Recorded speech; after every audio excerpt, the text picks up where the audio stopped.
This elementary wonder, however, is not a mere fancy derived from the fairy tales.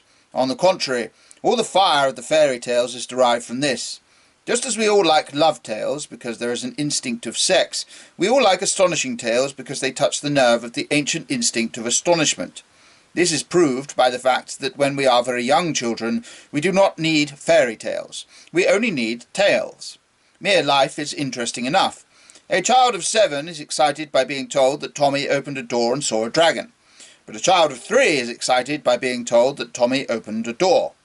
Boys like romantic tales, but babies like realistic tales because they find them romantic. In fact, a baby is about the only person, I should think, to whom a modern realistic novel could be read without boring him.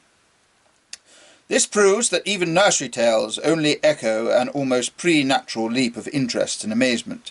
These tales say that apples were golden, only to refresh the forgotten moment when we found that they were green.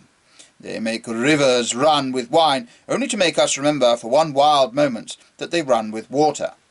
I have said that this is wholly reasonable and even agnostic, and indeed on this point I am all for the higher agnosticism. Its better name is ignorance. We have all read in scientific books, and indeed in all romances, the story of the man who has forgotten his name. This man walks about the streets and can see and appreciate everything, only he cannot remember who he is. Well, every man is that man in the story. Every man has forgotten who he is. One may understand the cosmos, but never the ego. The self is more distant than any star. Thou shalt love the Lord thy God, but thou shalt not know thyself. We are all under the same mental calamity. We have all forgotten our names. We have all forgotten what we really are.